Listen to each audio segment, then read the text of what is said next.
ಎಲ್ಲರಿಗೂ ನಮಸ್ಕಾರ.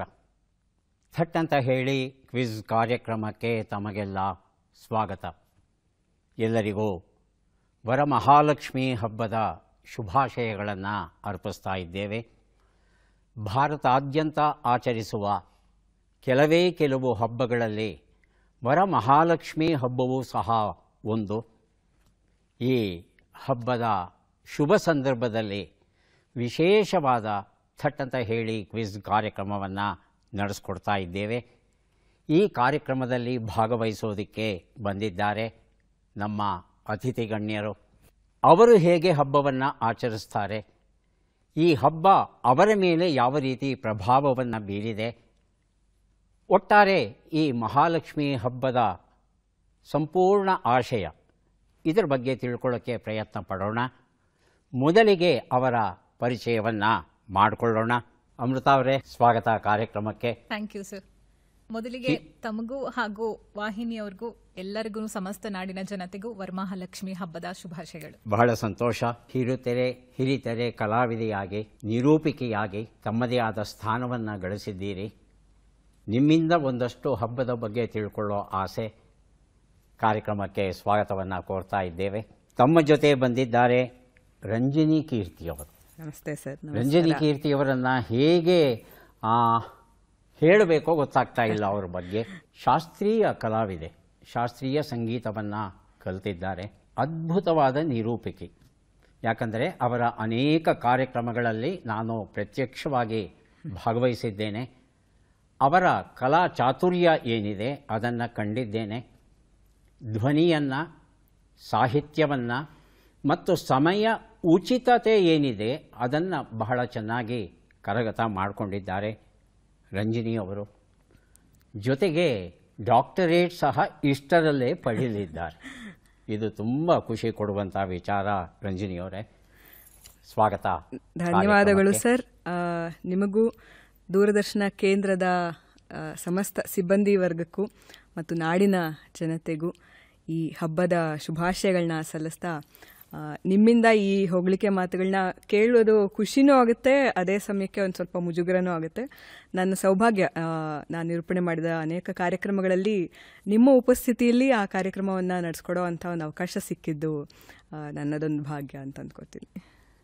ನಾನು ಏನೂ ಉತ್ಪ್ರೇಕ್ಷೆ ಮಾಡ್ತಾ ಇಲ್ಲ. ವಾಸ್ತವದಲ್ಲಿ ನನ್ನ ಮನಸ್ಸಲ್ಲಿ ಏನು ಅನ್ನಿಸ್ತಿದೆಯೋ ಅದನ್ನು ನಾನು ನೇರವಾಗಿ ಹೇಳ್ತಾ ಇದ್ದೇನೆ. ಮೊದಲಿಗೆ ಅಮೃತ ಅವರನ್ನು ಮಾತಾಡಿಸೋಣ. ಅಮೃತ ಅವರೇ, ಕಲಾವಿದೆಯಾಗಿ, ನಿರೂಪಿಕೆಯಾಗಿ ತಾವು ನಮ್ಮ ವೀಕ್ಷಕರಿಗೆ ಪರಿಚಿತರು. ಆದರೆ ತಮ್ಮ ತಂದೆ ತಾಯಿ, ಗುರುಗಳು, ನಡೆದು ಬಂದಂಥ ಹಾದಿ, ಇದರ ಬಗ್ಗೆ ಒಂದು ಸಂಕ್ಷಿಪ್ತವಾದ ಚಿತ್ರಣ ದಯವಿಟ್ಟು ಕೊಡಿ. ಖಂಡಿತವಾಗ್ಲೂ. ನನ್ನ ಪರಿಚಯ ಹೇಳೋದಾದರೆ, ನಾನು ಮೂಲತಃ ನಮ್ಮದು ಚಿತ್ರದುರ್ಗ, ಈಗ ಸದ್ಯಕ್ಕೆ ಬೆಂಗಳೂರಲ್ಲೇ ನೆಲೆಸಿದ್ದೀನಿ. ನನ್ನ ವೃತ್ತಿಪರ ನೀವು ಹೇಳಿದಾಗೆ ನಿರೂಪಕಿ ಹಾಗೂ ನಟಿ, ಸಿನಿಮಾಗಳಲ್ಲಿ, ಸೀರಿಯಲ್ಗಳಲ್ಲಿ ವರ್ಕ್ ಮಾಡ್ತಾ ಇದ್ದೀನಿ, ಹಾಗೂ ಕೆಲವು ಚಾನೆಲ್ಗಳಲ್ಲಿ ನಿರೂಪಕಿಯಾಗಿ ಕೂಡ ಕೆಲಸವನ್ನು ಮಾಡ್ತಾ ಇದ್ದೀನಿ. ಇನ್ನು ನನ್ನ ಹವ್ಯಾಸಗಳು ಅಂದರೆ ಕತೆ, ಕಾದಂಬರಿಗಳನ್ನ, ಪುಸ್ತಕಗಳನ್ನ ಓದೋದು, ಸಂಗೀತ ಕೇಳೋದು, ಹಾಗೆ ಕಲೆ, ಸಾಹಿತ್ಯ, ಮಾಧ್ಯಮ ಕ್ಷೇತ್ರಕ್ಕೆ ಸಂಬಂಧಪಟ್ಟಂತಹ ವಿಷಯಗಳ ಬಗ್ಗೆ ತಿಳ್ಕೊಳ್ಳೋದು, ಕಲಿಯೋದು. ನಿಮ್ಮ ತಂದೆ ತಾಯಿ, ನಿಮ್ಮ ವಿದ್ಯಾಭ್ಯಾಸ? ನನ್ನ ಕುಟುಂಬದ ಪರಿಚಯ ಮಾಡಿಕೊಡ್ಬೇಕು ಅಂದರೆ, ತಂದೆ ಹೆಸರು ನರಸಿಂಹಮೂರ್ತಿ, ಅವರು ಈಗಿಲ್ಲ.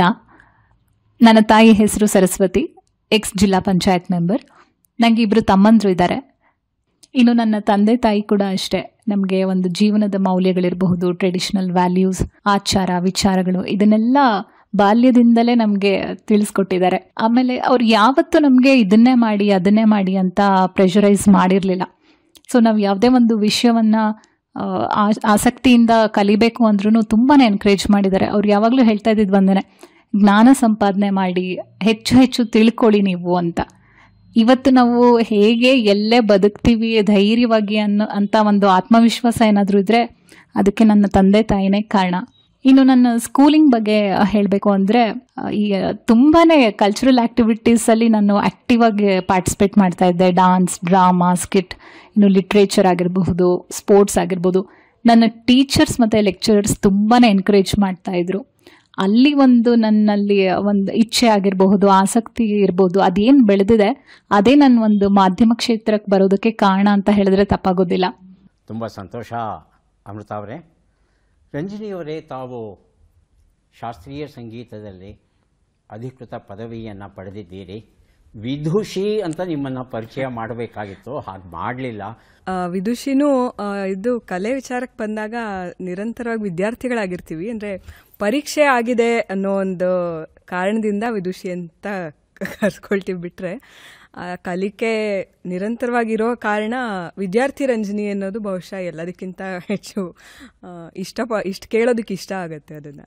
ಅಲ್ಲ, ಅದು ಸತ್ಯ. ಅದು ಯಾಕಂದರೆ ಎಲ್ಲವನ್ನೂ ಕಲಿತಿದ್ದೇನೆ ಅನ್ನೋರು ಯಾರೂ ಇಲ್ಲ, ಅದು ಸುಳ್ಳು.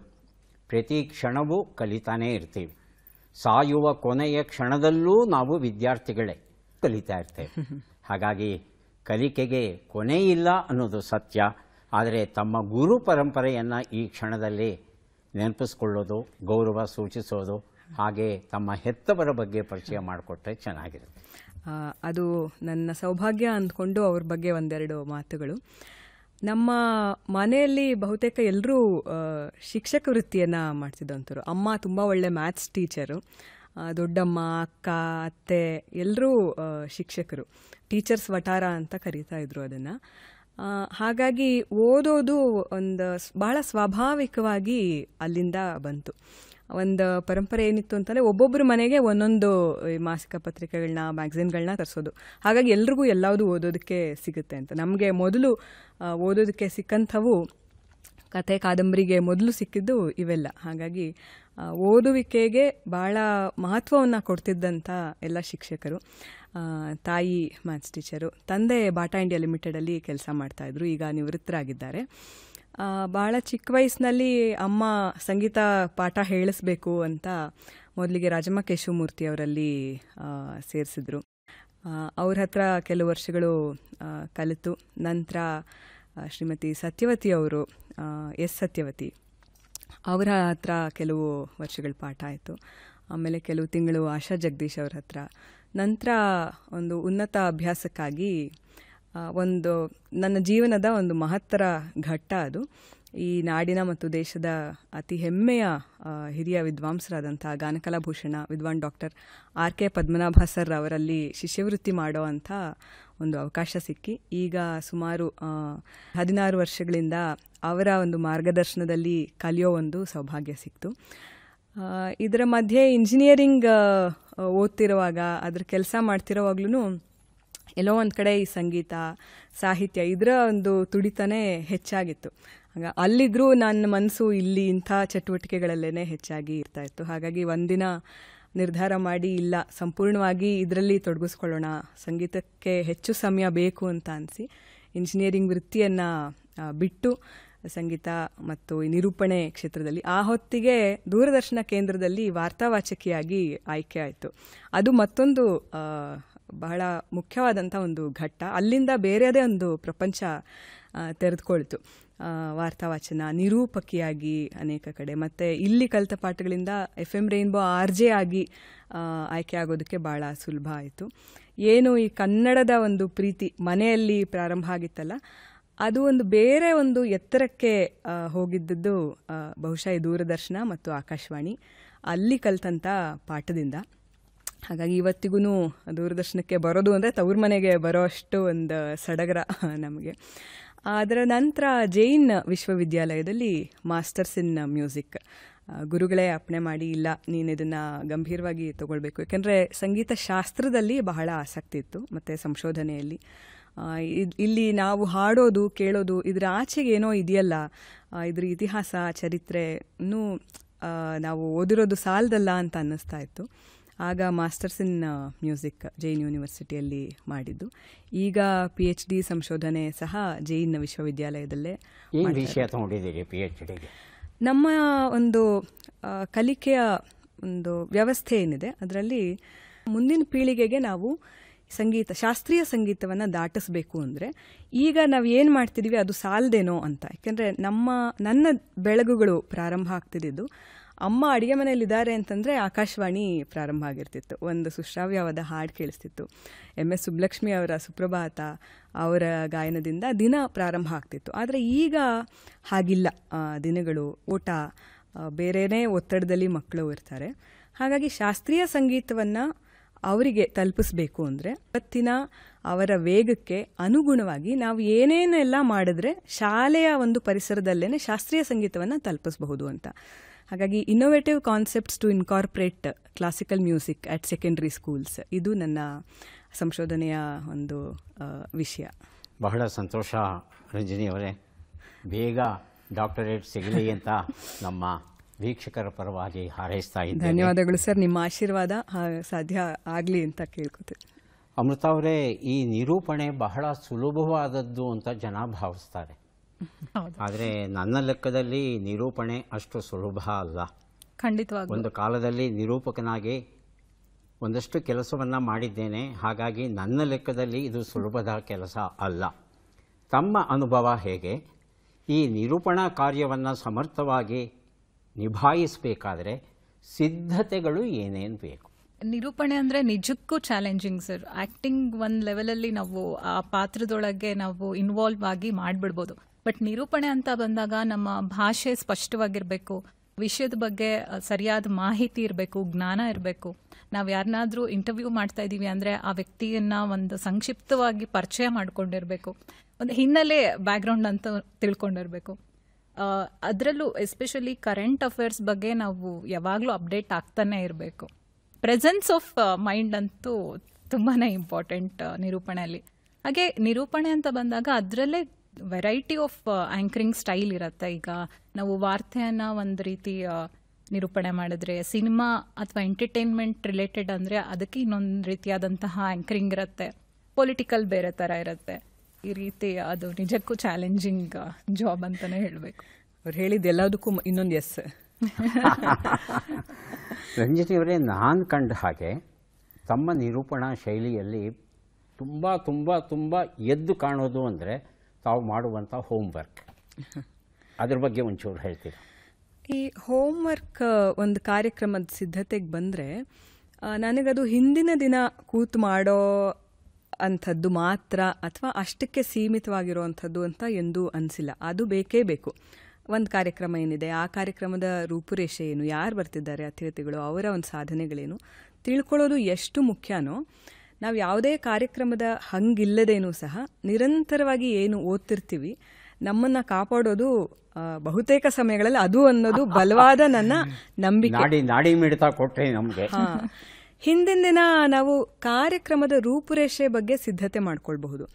ಆದರೆ ಅಲ್ಲಿ ಯಾವುದೋ ಒಂದು ಕ್ಷಣದಲ್ಲಿ ಏನೋ ಬದಲಾಗುತ್ತೆ, ಅತಿಥಿಗಳೇ ಬದಲಾಗಬಹುದು, ಕಾರ್ಯಕ್ರಮದ ಸ್ವರೂಪ ತೀರಾ ಬದಲಾಗಿರೋವಂಥ ಸಂದರ್ಭಗಳು ಇದೆ.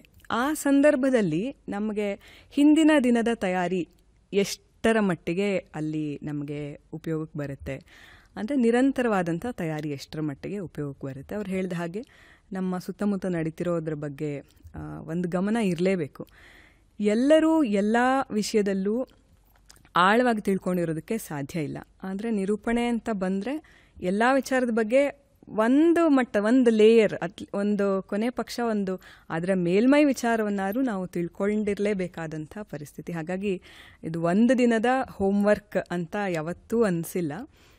ನಿರಂತರವಾಗಿ ಏನಾದರೂ ಒಂದು, ಅದು ಏನಾದರೂ ಆಗಿರಬಹುದು, ಅದು ಕಥೆಯೋ ಕಾದಂಬರಿ ಇರಬಹುದು ಅಥವಾ ವೈಚಾರಿಕ ಲೇಖನಗಳೋ ಪ್ರಬಂಧಗಳೋ ಕೊನೆ ಪಕ್ಷ ದಿನಪತ್ರಿಕೆ ಇರಬಹುದು, ಏನಾದರೂ ಒಂದು ಓದೋ ಅಭ್ಯಾಸ ನಿರೂಪಣೆಗೆ ಬಹಳ ಅಗತ್ಯವಾಗಿರುವಂಥ ಸಿದ್ಧತೆ ಅನ್ನೋದು ನನ್ನ ಬಲವಾದ ನಂಬಿಕೆ. ಗೊತ್ತಿಲ್ಲ, ಹಿಂದಿನ ದಿನ ಮಾತ್ರ ಸಿದ್ಧತೆ ಮಾಡಿನೂ ಬಹಳಷ್ಟು ಚೆನ್ನಾಗಿ ಕಾರ್ಯಕ್ರಮ ಮಾಡಬಹುದೇನೋ, ಆದರೆ ನನಗೆ ಸಾಧ್ಯ ಆಗಿಲ್ಲ ಅದು. ಇಲ್ಲ, ನೀವು ಹೇಳಿದ್ದು ಸತ್ಯ. ತುಂಬ ಸಂತೋಷ. ಹಬ್ಬವನ್ನು ಹೇಗೆ ಆಚರಿಸ್ತೀರಿ ನಿಮ್ಮ ಮನೆಯಲ್ಲಿ ಅಮೃತ ಅವರೇ? ವರಮಹಾಲಕ್ಷ್ಮಿ ಹಬ್ಬ ಅಂದ್ರೇ ಒಂದು ಹೆಣ್ಮಕ್ಳಿಗೆ ತುಂಬ ಸಡಗರ ಸಂಭ್ರಮ ಮೂಡಿಸೋಂಥ ಹಬ್ಬ. ಶ್ರಾವಣ ಮಾಸದ ಮೊದಲನೇ ಹಬ್ಬ ಕೂಡ ಆಗಿರುತ್ತೆ. ನಮ್ಮ ಮನೆಯಲ್ಲಿ ಹಿಂದಿನ ದಿನಾನೇ ಎಲ್ಲ ಏನೇನು ಸಾಮಗ್ರಿಗಳು ಬೇಕು, ಪೂಜಾ ಸಾಮಗ್ರಿಗಳಾಗಿರಬಹುದು, ಸೀರೆ ಆಗಿರಬಹುದು, ದೇವಿಗೆ ಕಳಶ ಇಟ್ಟು ಅದೆಲ್ಲವನ್ನ ನಾವು ಬೆಳಗಿನ ಜಾವನೇ ಎದ್ದು ಪೂಜಾ ಏನು ವಿಧಿಗಳಿದೆ ಅದೆಲ್ಲವನ್ನು ಶುರು ಮಾಡ್ತೀವಿ. ಮತ್ತು ಲಕ್ಷ್ಮಿಗೆ ಪ್ರಿಯವಾದಂತಹ ಹೂಗಳು, ಹಣ್ಣುಗಳು, ಅಲಂಕಾರದ ಸಿದ್ಧತೆಗಳು ಇವೆಲ್ಲವೂ ನಡೆಯುತ್ತೆ ಸರ್. ನೀವು ಹೇಗೆ ಭಾಗವಹಿಸಿ ನಮ್ಮ ಬಾಲ್ಯದ ಅನುಭವದಿಂದ ಹಿಡಿದು ಇವತ್ತಿನವರೆಗೆ ಏನಾದರೂ ಸ್ಮರಣೀಯವಾದ ಘಟನೆಗಳು ಇತ್ಯಾದಿಗಳು ಏನಾದರೂ ನಡೆದಿದೆಯಾ? ಇದೆ. ಅಂದರೆ ನಾನು ಒಂದು ಕೂಡು ಕುಟುಂಬ ಬಂದಂಥ ಆ ವಾತಾವರಣದಲ್ಲಿ ಬೆಳೆದಿರೋದ್ರಿಂದ ನಮ್ಮನೇಲಿ ಪ್ರತಿ ಹಬ್ಬನೂ ಒಂದು ಅತ್ಯಂತ ಸಂಭ್ರಮದಿಂದಾನೇ ನಾವು ಆಚರಿಸ್ತೀವಿ. ನಾವೆಲ್ಲ ಕಸಿನ್ಸ್ ಒಂದು 10 ಜನ ಇರ್ತೀವಿ. ಒಂದು ಹಬ್ಬ ಅಂತ ಅಂದರೆ ನಾವೆಲ್ಲರೂ ಒಟ್ಟಾಗಿ ಸೇರ್ತೀವಿ. ಮತ್ತು ಅದು ಪ್ರಿಪ್ರೇಷನ್ಸ್ ಏನಿದೆ, ಪ್ರಯರ್ ಪ್ರಿಪ್ರೇಷನ್ಸ್ ಅದೇ ಜಾಸ್ತಿ ಇರುತ್ತೆ. ಹಬ್ಬದ ದಿನಕ್ಕಿಂತ ಹಬ್ಬದ ಹಿಂದಿನ ದಿನ ಒಂದು ವಾರದಿಂದನೇ ನಡೆದಿರತ್ತೆ. ಸೊ ನಾವೆಲ್ಲರೂ ಒಂದು ಸೆಲೆಬ್ರೇಷನ್ ಮೂಡಲ್ಲಿ ಎಲ್ಲ ಹೊಸ ಬಟ್ಟೆಗಳು ಹಾಕ್ಕೊಳ್ಳೋದಾಗಿರ್ಬಹುದು, ದೇವ್ರನ್ನ ಅಲಂಕಾರ ಮಾಡೋದ್ರ ಜೊತೆ ನಮ್ಮದೇ ಒಂದು ಕಾಂಪಿಟೇಷನ್ ಇರುತ್ತೆ. ಅಲ್ಲಿ ನಾನು ಚೆನ್ನಾಗಿ ಕಾಣ್ತಾ, ನೀನು ಚೆನ್ನಾಗಿ. ಸೊ ಇದು ಹಾಗೆ ನಮ್ಮ ತಾಯಿ ಜೊತೆ ಅವ್ರಿಗೆ ಹೆಲ್ಪ್ ಮಾಡೋದಾಗಿರಬಹುದು. ಮತ್ತು ಇನ್ನು ಊಟದ ವಿಚಾರ ಅದು ಬೇರೆ ಇರುತ್ತೆ. ವೆರೈಟಿ ಆಫ್ ತಿಂಡಿ ತಿನಿಸುಗಳು ಇದನ್ನೆಲ್ಲವನ್ನು ಪ್ರಿಪೇರ್ ಮಾಡೋದ್ರಲ್ಲೂ ಹೆಲ್ಪ್ ಮಾಡೋದು ಹೀಗೆ ನಡೆಯುತ್ತೆ. ರಂಜೆ, ತಾವು ಹಬ್ಬ ಹೇಗೆ ಆಚರಿಸ್ತೀರಿ ಅನ್ನೋ ಕೇಳೋದಕ್ಕೆ ಮೊದಲು ಲಕ್ಷ್ಮಿಯ ಬಗ್ಗೆ ಸೊಗಸಾದ ಒಂದು 2 ಸಾಲನ್ನ ಇರತಾವ. ಖಂಡಿತ. ಶ್ರಾವಣ ಪೌರ್ಣಿಮಾ ಪೂರ್ವೋತ್ತ ಶುಕ್ರವಾರೆ ಆರುಮತಿ ಪ್ರಭೃತಿಭಿಃ ಪೂಜಿತಾಕಾರೆ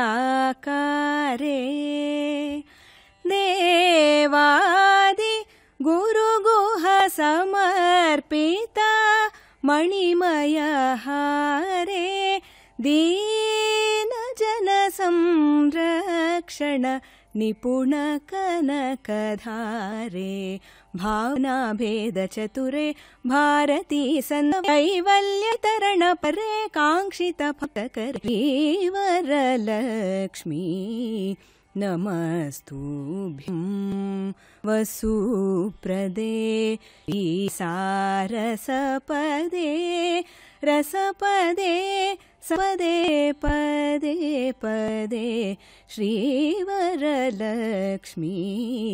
ನಮಸ್ತುಭ್ಯಂ.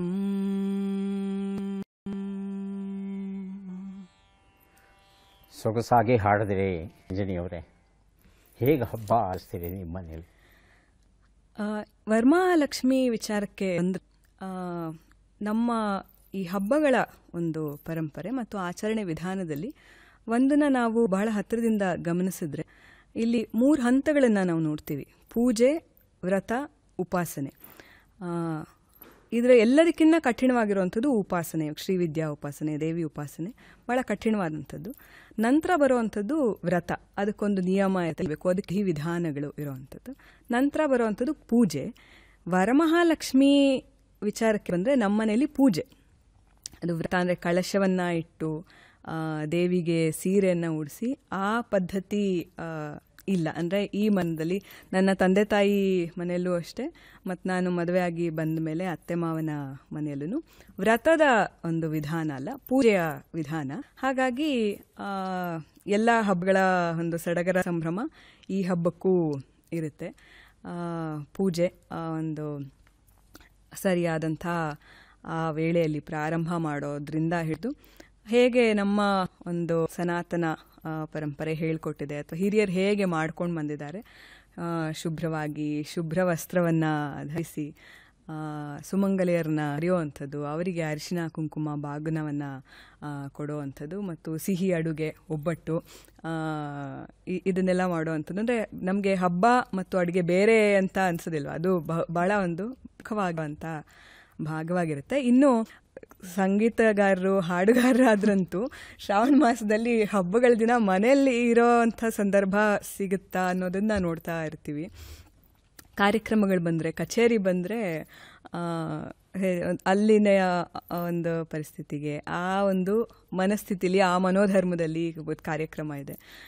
ಹೀಗೆ ಅದೂ ಹಬ್ಬನೇ ನಮಗೆ. ಶ್ರಾವಣ ಮನೇಲಿ ಒಂಥರ ಹಬ್ಬ ಇರುತ್ತೆ, ವೇದಿಕೆ ಮೇಲೆ ಇನ್ನೊಂದು ಥರ ಹಬ್ಬ ಇರುತ್ತೆ. ಹಾಗಾಗಿ ಶ್ರಾವಣ ಬಂದರೆ ಕಲಾವಿದರಿಗೆ ಡಬಲ್ ಖುಷಿ ಇರುತ್ತೆ. ನಿಜ ಹೇಳಿದ್ರಿ ರಂಜನಿಯವರೇ. ತಾವು ಹೇಳಿದಾಗೆ ಮಹಾಲಕ್ಷ್ಮಿಯನ್ನು 3 ರೀತಿ ನಾವು ಆರಾಧಿಸಬಹುದು. ಪೂಜೆ ಎಲ್ಲರೂ ಮಾಡಬಹುದು, ಅದರಲ್ಲಿ ಏನೂ ನೀತಿ ನಿಯಮ ಇಲ್ಲ. ಆದರೆ ವ್ರತ ಪಾರಂಪರಿಕವಾಗಿ ಬಂದಿದ್ದರೆ ಮಾತ್ರ ವ್ರತವನ್ನು ಮಾಡಬೇಕಾಗುತ್ತೆ. ಪುರೋಹಿತರ ನೆರವು ಖಂಡಿತ ಬೇಕೇ ಬೇಕು. ಇನ್ನು ಉಪಾಸನೆ ತೀರಾ ಅಪರೂಪವಾದದ್ದು, ಹಾಗೆಯೇ ಅಷ್ಟೇ ಕಠಿಣವಾದದ್ದು. ಉಪಾಸನೆಯನ್ನು ಮಾಡಬೇಕು ಅಂತ ಹೇಳ್ತಂದ್ರೆ ಅದು ಕೇವಲ 1 ದಿನ, 1 ತಿಂಗಳು, 1 ವರ್ಷದ ಕಥೆ ಅಲ್ಲ. ಇಡೀ ಬದುಕಿನಾದ್ಯಂತ ಒಂದು ಶಿಸ್ತನ್ನು ರೂಪಿಸ್ಕೊಂಡು ಬಂದಿದ್ದರೆ ಮಾತ್ರ ಉಪಾಸನೆ ಮಾಡಲಿಕ್ಕೆ ಸಾಧ್ಯವಾಗುತ್ತೆ. ಬಹಳ ಒಳನೋಟವನ್ನು ನೀವು ಸೂಕ್ಷ್ಮವಾಗಿ ನಮಗೆ ಕೊಡಿ. ಈಗ ಒಂದಷ್ಟು ಪ್ರಶ್ನೆಗಳನ್ನು ಕೇಳ್ತೇನೆ. ಪ್ರತಿ ಪ್ರಶ್ನೆಗೂ ಆಯ್ಕೆ ಇರುತ್ತೆ. ನೋಡೋಣ ಯಾರು ಯಾವ ಉತ್ತರವನ್ನು ಕೊಡ್ತೀರಿ ಅಂತ. ಸಿದ್ಧವಾಗಿದ್ದೀರಾ? ಇಬ್ರು ಸೇರಿ ಉತ್ತರ ಕೊಡಲ್ವಾ? ಸೇರಿನೂ ಕೊಡ್ಬೋದು, ಖಂಡಿತ. ಆರಂಭಿಸಬಹುದಾ? ಖಂಡಿತ ಸರ್. ಲಕ್ಷ್ಮಿ ಎನ್ನುವ ಶಬ್ದದ ಅರ್ಥವೇನು? ಹಣವನ್ನ ಕೊಡುವವಳು, ಗುರಿಯೆಡೆಗೆ ನಡೆಸುವವಳು. ಗುರಿಯೆಡೆಗೆ ನಡೆಸುವ ಲಕ್ಷ್ಯ ಪಟ್ಟಿರುವಂಥದ್ದು. ಲಕ್ಷ್ಮೀ ದೇವಿಯು ಈ ಕೆಳಗಿನ ಯಾವ ಅಂಶವನ್ನ ಪ್ರತಿನಿಧಿಸುತ್ತಾಳೆ? ಮಾಯೆ, ಮುಕ್ತಿ. ಮಾಯೆ. ಲಕ್ಷ್ಮೀ ಸಹಸ್ರನಾಮವು ಈ ಕೆಳಕಂಡ ಯಾವ ಪುರಾಣದಲ್ಲಿ ಇಲ್ಲ? ಸ್ಕಾಂದ ಪುರಾಣ, ಶಿವಪುರಾಣ. ಸ್ಕಾಂದ ಶಿವಪುರಾಣ ಅಂತ. ಈ ಕೆಳಗಿನ ಪ್ರಾಣಿಗಳಲ್ಲಿ ಯಾವುದು ಲಕ್ಷ್ಮಿಯ ವಾಹನ? ನವಿಲು, ಗೂಬೆ. ನವಿಲು. ಲಲಿತ್ ಮತ್ತು ಲಲಿತಾ ನಾಮ ಲಕ್ಷ್ಮಿಯ ಮತ್ತೊಂದು ಹೆಸರು ಯಾರು ನಂಬುತ್ತಾರೆ? ಶಾಕ್ತರು, ವೈಷ್ಣವರು. ಲಕ್ಷ್ಮಿಯು ಯಾವ ಗುಣವನ್ನ ಪ್ರತಿನಿಧಿಸುತ್ತಾಳೆ? ಸಾತ್ವಿಕ ಗುಣ, ರಜೋಗುಣ. ಸಾತ್ವಿಕ ಗುಣ. ಸ್ಕಾಂದ ಪುರಾಣ, ಲಕ್ಷ್ಮೀ ತಂತ್ರ, ಮಾರ್ಕಂಡೇಯ ಪುರಾಣ, ಮಹಾಮೆ ಮುಂತಾದ ಕೃತಿಗಳಲ್ಲಿ ಲಕ್ಷ್ಮಿಗೆ ಎಷ್ಟು ಕೈಗಳಿವೆ ಎನ್ನುವ ವರ್ಣನೆ ಬರುತ್ತದೆ? 4, 18. 4. ಲಕ್ಷ್ಮಿಯ ತವರು ಮನೆ ಯಾವುದು? ಸಮುದ್ರ, ಕ್ಷೀರ ಸಮುದ್ರ. ಲಕ್ಷ್ಮಿಯನ್ನು ಸಾಮಾನ್ಯವಾಗಿ ಪೂಜಿಸುವ ದಿನ ಯಾವುದು? ಆಶ್ವಯುಜ ಅಮಾವಾಸ್ಯ. ಆಶ್ವಯುಜ ಅಮಾವಾಸ್ಯ. ಕಾರ್ತಿಕ ಅಮಾವಾಸ್ಯ. ದೀಪಾವಳಿಯಲ್ಲಿ ಕಾರ್ತಿಕ. ಲಕ್ಷ್ಮಿಯ ಆಲಯ ಇರುವಂತಹ ಕರೈರಪುರ ಎಲ್ಲಿದೆ? ಕರ್ನಾಟಕ, ಮಹಾರಾಷ್ಟ್ರ. ಕರ್ನಾಟಕ. ಉತ್ತರಗಳನ್ನ ನೋಡ್ತಾ ಹೋಗೋಣ. ಒಂದು ಉತ್ತರ ಗುರಿಯೆಡೆಗೆ ನಡೆಸುವವಳು ಅನ್ನೋದು ಸರಿಯಾದ ಉತ್ತರ. ಲಕ್ಷ್ಯ ಅನ್ನೋ ಶಬ್ದದಿಂದ ಲಕ್ಷ್ಮಿ ಎನ್ನುವ ಶಬ್ದ ರೂಪುಗೊಂಡಿದೆ. ಒಳ್ಳೆ ಉತ್ತರ ಕೊಟ್ರಿ. ಮುಂದಿನ ಪ್ರಶ್ನೆ. ಮಾಯೆಗೆ ಆಕೆ ಅಧಿಷ್ಠಾತ್ರಿ ಆಗ್ತಾಳೆ. ಅದು ಆದಿಲಕ್ಷ್ಮಿ ಮೋಕ್ಷವನ್ನು ಕರುಣಿಸ್ತಾಳೆ ಅನ್ನೋದು ಒಂದು ಇದರಲ್ಲಿ ಒಬ್ಬೊಬ್ಬರು ಲಕ್ಷ್ಮಿದು ಒಂದೊಂದು ಪೋರ್ಟ್ಫೋಲಿಯೋ ಆದ್ರಿಂದ ಎರಡು. ಆದ್ರೆ ಮೂಲತಃ ಆಕೆ ಮಾಯೆ ಚಂಚಲೆ ಅಲ್ವಾ? ಅದನ್ನ ಮರಿ ಆ ಹಿನ್ನೆಲೆಯಲ್ಲಿ ಸ್ವಲ್ಪ ಯೋಚನೆ ಮಾಡಬೇಕು ನಾವು. ಮುಂದಿನ ಪ್ರಶ್ನೆ. ಶಿವಪುರಾಣ ಶಿವನಿಗೆ ಸಂಬಂಧಪಟ್ಟದ್ದು. ಸಾಮಾನ್ಯವಾಗಿ ಲಕ್ಷ್ಮಿಯ ವಿಚಾರ ಅಲ್ಲಿ ಬರೋದಿಲ್ಲ. 4ನೇ ಪ್ರಶ್ನೆಗೆ ಉತ್ತರ ಗೂಬೆ. ನಾವೆಲ್ಲ ಬೈತೇವೆ ಗೂಬೆ ಅಂತ ಹೇಳಿ. ಅದು ಲಕ್ಷ್ಮಿಯ ವಾಹನ ಅಂತ ಅನೇಕ ಜನಕ್ಕೆ ಗೊತ್ತಿಲ್ಲ. ವಾಸ್ತವದಲ್ಲಿ ಗೂಬೆ ಅನ್ನೋದು ಇದೆಯಲ್ಲ, ಪ್ರಾಣಿಯಾಗಿಯೂ ಅಷ್ಟೇ, ಸಾಂಕೇತಿಕವಾಗಿಯೂ ಅಷ್ಟೇ, ಮತ್ತು ಪೌರಾಣಿಕವಾಗಿಯೂ ಅಷ್ಟೇ ಅತ್ಯಂತ ತಾಳ್ಮೆಗೆ, ವೀಕ್ಷಣಾ ಸಾಮರ್ಥ್ಯಕ್ಕೆ, ಬುದ್ಧಿವಂತಿಕೆಗೆ, ಕತ್ತಲಲ್ಲೂ ಸಹ ತನ್ನ ಗುರಿಯನ್ನು ತಪ್ಪದೆ ಹಾರಬಲ್ಲ ಸಾಮರ್ಥ್ಯ ಇರುವಂತಹ ಏಕೈಕ ಪಕ್ಷಿ ಗೂಬೆ. ಹಾಗಾಗಿ ಗೂಬೆ ಸರಿಯಾದ ಉತ್ತರ ಆಗಿತ್ತು. ಮುಂದಿನ ಪ್ರಶ್ನೆ. ಶಾಕ್ತರು ಸಾಮಾನ್ಯವಾಗಿ ತಾವೀಗ ಉಪಾಸನೆ ಅಂತ ನಾವು ಮಾತಾಡಿದ್ವಿ ಅಲ್ವಾ? ಶಾಕ್ತರು ವಿಶೇಷವಾಗಿ ಈ ವ್ಯತ್ಯಾಸಗಳನ್ನು ನೋಡಕ್ಕೆ ಹೋಗಲ್ಲ. ಮೂಲತಃ ಹೋಯ್ತು ಅಂದರೆ ಮಹಾಸರಸ್ವತಿ, ಮಹಾಲಕ್ಷ್ಮಿ, ಮಹಾಪಾರ್ವತಿ ಅಥವಾ ಕಾಳಿ ಎಲ್ಲ ದೇವಿಯ ಆದಿಶಕ್ತಿಯ ಒಂದು ರೂಪಗಳು ಅಷ್ಟೇನೆ. ಹಾಗಾಗಿ ಶಾಕ್ತರು ಈ ಭಿನ್ನತೆಯನ್ನು ಅವರು ಪರಿಗಣಿಸೋಲ್ಲ. 6ನೇ ಪ್ರಶ್ನೆಗೆ ಉತ್ತರವನ್ನು ನೋಡೋಣ. ರಜೋಗುಣವನ್ನು ಈಕೆ ಪ್ರತಿನಿಧಿಸ್ತಾಳೆ. ಸರಸ್ವತಿ ಸಾತ್ವಿಕ ಗುಣವನ್ನು ಹಾಗೂ ಕಾಳಿ ತಾಮಸ ಗುಣವನ್ನು ಪ್ರತಿನಿಧಿಸ್ತಾಳೆ ನಮ್ಮ ನಂಬಿಕೆಯ ಅನ್ವಯ. ಮುಂದಿನ ಪ್ರಶ್ನೆಗೆ ಉತ್ತರವನ್ನು ನೋಡೋಣ. 18 ಕೈಗಳು ಅನ್ನೋದು ಸರಿಯಾದ ಉತ್ತರ ತಾವು ಕೊಟ್ಟಿದ್ದೀರಿ. ಯಾಕಂದರೆ ಎಲ್ಲ ರೀತಿಯ ಮಹಾಲಕ್ಷ್ಮಿ ಅನ್ನೋ ಸ್ವರೂಪವನ್ನು ಕಲ್ಪಿಸ್ಕೊಳ್ಳೋದು ಬಹಳ ಕಷ್ಟ. 18 ಕೈಗಳಲ್ಲೂ ವಿವಿಧ ಆಯುಧಗಳನ್ನು ಇಟ್ಕೊಂಡು ರಾಕ್ಷಸರನ್ನು ಕೊಲ್ಲುವ ವರ್ಣನೆ ಏನು ದೇವಿ ಪುರಾಣದಲ್ಲಿ ಬರುತ್ತೆ, ಅದನ್ನು ಕೇಳಿ ಓದಿ ಆನಂದಿಸಬೇಕು, ಕಲ್ಪಿಸ್ಕೊಂಡು ಆನಂದಿಸಬೇಕು. ಅಷ್ಟು ಸೊಗಸಾದಂಥ ಒಂದು ವರ್ಣನೆ ದೊರೆಯುತ್ತೆ. ಮುಂದಿನ ಪ್ರಶ್ನೆಗೆ ಉತ್ತರವನ್ನು ನೋಡೋಣ. ಕ್ಷೀರ ಸಮುದ್ರ ತನಗೆ ನಮಗೆಲ್ಲ ಗೊತ್ತಿರುವಂಥ ವಿಚಾರ. ಸಮುದ್ರ ಮಂಥನ ಮಾಡಿದಾಗ ಅದರಿಂದ ಬಂದಂಥ ಅಮೂಲ್ಯವಾದ ರತ್ನಗಳಲ್ಲಿ ಲಕ್ಷ್ಮಿಯೂ ಸಹ ಒಂದು ಅಂತ ನಮ್ಮ ಪುರಾಣಗಳು ಹೇಳುತ್ತೆ. ಉತ್ತರ ಸರಿಯಾಗಿದೆ. ಮುಂದಿನ ಪ್ರಶ್ನೆಗೆ ಉತ್ತರವನ್ನು ನೋಡೋಣ. ಕಾರ್ತೀಕ ಅಮಾವಾಸ್ಯ ಸರಿಯಾದ ಉತ್ತರ ಕೊಟ್ಟಿದ್ದೀರಿ. ಅವತ್ತು ಲಕ್ಷ್ಮೀ ಪೂಜೆಯನ್ನು ವಿಶೇಷವಾಗಿ ನಾವು ಮಾಡ್ತೇವೆ. ಲಕ್ಷ್ಮೀ ಪೂಜೆಯನ್ನು ಮಾಡಬೇಕಾದ್ರೆ ಅಲ್ಲಿ ಒಂದು ಸಣ್ಣ ನಿಯಮವನ್ನು ಪರಿಪಾಲಿಸ್ತಾರೆ. ಪ್ರದೋಷ ಕಾಲದಲ್ಲಿ ಪೂಜೆ ಮಾಡಬೇಕು ಅಂತ ಹೇಳ್ತಾರೆ. ಪ್ರದೋಷ ಕಾಲ ಅಂದರೆ ಆ ದಿನ ಸೂರ್ಯಾಸ್ತ ಎಷ್ಟು ಹೊತ್ತಿಗಾಗುತ್ತೆ ಅನ್ನೋದನ್ನು ನೋಡಿಕೊಂಡು ಅಲ್ಲಿಂದ ಸುಮಾರು 2.5 ಗಂಟೆಗಳವರೆಗಿನ ಅವಧಿ ಏನಿರುತ್ತೆ ಆ ಸಂದರ್ಭದಲ್ಲಿ ಲಕ್ಷ್ಮೀ ಪೂಜೆ ಮಾಡಿದರೆ ಆಕೆ ಒಲಿತಾಳೆ ಅಂತ ಒಂದು ನಂಬಿಕೆ. ಹಾಗಾಗಿ ಪ್ರದೋಷ ಕಾಲ ಪೂಜೆ ಬಹಳ ಮುಖ್ಯವಾದದ್ದು. ಕೊನೆಯ ಪ್ರಶ್ನೆ ಮಹಾರಾಷ್ಟ್ರ, ಕೊಲ್ಲಾಪುರ ಬಹಳ ಮುಖ್ಯವಾದದ್ದು. ಒಂದು ಕಾಲದಲ್ಲಿ ಕರ್ನಾಟಕದಲ್ಲೇ ಇತ್ತದು. ಏನು ಮಾಡೋದು, ರಾಜ್ಯ ವಿಂಗಡಣೆ ನಾವು ಮಾಡಿಕೊಂಡಿದ್ದೀವಿ. ಹಾಗಾಗಿ ಕೊಲ್ಲಾಪುರ ಆ ಕಡೆ ಹೋಗಿದೆ. ಇವತ್ತಿಗೂ ಕೊಲ್ಲಾಪುರದಲ್ಲಿ ಕನ್ನಡ ಮಾತನಾಡುವಂಥ ಜನ ತುಂಬ ಇದ್ದಾರೆ. ಹೌದು. ಈಗೇನು ಮಾಡೋಣ ಮುಂದೆ? ಪುಸ್ತಕಗಳನ್ನು ಕೊಡುವಂಥ ಶುಭ ಕೆಲಸ ನನ್ನ ಪಾಲಿಗೆ ಬಂದಿದೆ. ದಯವಿಟ್ಟು ಪುಸ್ತಕಗಳನ್ನು ಸ್ವೀಕರಿಸಿ, ನೀವು ಓದಿ, ನಿಮ್ಮ ಮನೆಯವರಿಗೂ ಓದೋಕ್ಕೆ ಕೊಡಿ. ಖಂಡಿತ. ಹಾಗೆಯೇ ಓದಿ ಆದಮೇಲೆ ಅಕ್ಕಪಕ್ಕದವರ ಜೊತೆಗೂ ಹಂಚ್ಕೋಬಹುದು. ದಯವಿಟ್ಟು ಸ್ವೀಕರಿಸಿ. ಬಹಳ ಸಂತೋಷ. ಇಬ್ಬರಿಗೂ ಸಹ ಅಭಿನಂದನೆಗಳು ಹಾಗೂ ಕೃತಜ್ಞತೆಗಳು. ಅಂತ ಹೇಳಿ ಕಾರ್ಯಕ್ರಮ ಚಿಕ್ಕವಳಿದಾಗಿನ ನೋಡ್ತಾ ಇದ್ದೆ. ಯಾವತ್ತಾದ್ರೂ ಒಂದಿನ ಪಾರ್ಟಿಸಿಪೇಟ್ ಮಾಡಬೇಕು ಅನ್ನೋ ತುಂಬಾ ದಿನಗಳ ಆಸೆ ಇತ್ತು. ಇವತ್ತು ನೆರವೇರಿತು. ಹಾಗೆ ಬೇರೆಯವ್ರ ಮನೇಲಿ ಈ ಕಾರ್ಯಕ್ರಮವನ್ನ ಹೇಗೆ ನೋಡ್ತಾರೋ ಗೊತ್ತಿಲ್ಲ. ನಮ್ಮ ಮನೇಲಿ ಕಿತ್ತಾಡ್ಕೊಂಡು ನೋಡ್ತೀವಿ. ನಾನು ಆನ್ಸರ್ ಮಾಡ್ತೀನಿ, ನಾನು ಫಸ್ಟ್ ಆನ್ಸರ್ ಮಾಡ್ತೀನಿ ಅಂತ. ತುಂಬಾ ಖುಷಿ ಆಯ್ತು. ಹಬ್ಬ ನಮಗೆ ಬೇರೆ ಬೇರೆ ರೀತಿ ಆಚರಣೆಗೆ ಸಿಗುತ್ತೆ. ಆದರೆ ಇದು ಬಹುಶಃ ನಮ್ಮಿಬ್ಬರಿಗೂ ತುಂಬ ವಿಶೇಷವಾಗಿರುವಂಥ ವರಮಹಾಲಕ್ಷ್ಮಿ ಹಬ್ಬ. ಇದು ಬಹಳ ವಿಶೇಷವಾಗಿರುವಂಥ ಶ್ರಾವಣ ನಮ್ಮಿಬ್ಬರಿಗೂ ಇವತ್ತು. ಏಕೆಂದರೆ ದೂರದರ್ಶನಕ್ಕೆ ಬರೋದೇನೆ ಒಂದು ಹಬ್ಬ, ಈಗಾಗಲೇ ಹೇಳಿರೋ ಹಾಗೆ. ಡಾಕ್ಟರ್ ನಾ ಸೋಮೇಶ್ವರ್ ಅವರ ಮಾತುಗಳನ್ನು ಕೇಳಿ ಪ್ರತ್ಯಕ್ಷವಾಗೋ ಪರೋಕ್ಷವಾಗೋ ಕಲಿತಿರೋಂಥವ್ರು ನಾವೆಲ್ಲ. ಮಾತುಗಾರಿಕೆ ಅಥವಾ ಮಾತಿನ ಒಂದು ವೃತ್ತಿಯಲ್ಲಿ ಇರೋರೆಲ್ಲರೂ ಹಾಗೆ ಅವರನ್ನ ಕೇಳಿ ಕಲಿತಿರೋ ಅವರ ಒಂದು ಸಮ್ಮುಖದಲ್ಲಿ ಇವತ್ತು ಈ ಸಂದರ್ಭದಲ್ಲಿ ಇವತ್ತು ಭಾಗವಹಿಸ್ತಾ ಇರುವಂಥದ್ದು ಬಹಳ ಖುಷಿ ಕೊಟ್ಟಿದೆ ಸರ್. ನಿಜವಾಗ್ಲೂ ಈ ಹಬ್ಬ ಸುಸಂಪನ್ನವಾಗಿ ನಮಗೆ ದಕ್ಕಿದೆ. ಬಹಳ ಸಂತೋಷ. ವೀಕ್ಷಕರೇ, ವರಮಹಾಲಕ್ಷ್ಮಿ ಹಬ್ಬದ ಶುಭಾಶಯಗಳನ್ನು ಮತ್ತೊಮ್ಮೆ ಅರ್ಪಿಸ್ತಾ ಇದ್ದೇವೆ. ಒಂದು ವಿಚಾರವನ್ನು ತಮ್ಮಲ್ಲಿ ಭಿನ್ನವಿಸ್ಕೋಬೇಕು. ನಾನು ನಾರಾಯಣನ ಒಲುಮೆಯನ್ನು ಗಳಿಸ್ಕೋಬೇಕಾದ್ರೆ ಅದು ಕೇವಲ ಮಹಾಲಕ್ಷ್ಮಿ ಮೂಲಕ ಮಾತ್ರ. ನೇರವಾಗಿ ನೀವು ಎಷ್ಟೇ ಪ್ರಾರ್ಥಿಸಿ ನಾರಾಯಣನನ್ನೋ ವಿಷ್ಣುವನ್ನೋ ಆತ ಒಲಿಯೋದು ಕಡಿಮೆ. ಆದರೆ ಲಕ್ಷ್ಮಿಯ ಮೂಲಕ ನೀವು ಪ್ರಯತ್ನಿಸಿದ್ರೆ ನಾರಾಯಣ ತಕ್ಷಣ ನಿಮ್ಮ ಬೇಡಿಕೆ, ನಿಮ್ಮ ಕೋರಿಕೆ ಏನಿದೆ ಅದನ್ನು ನೆರವೇರಿಸ್ತಾನೆ.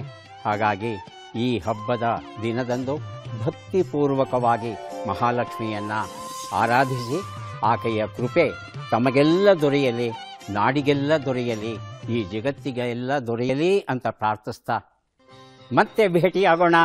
ನಮಸ್ಕಾರ.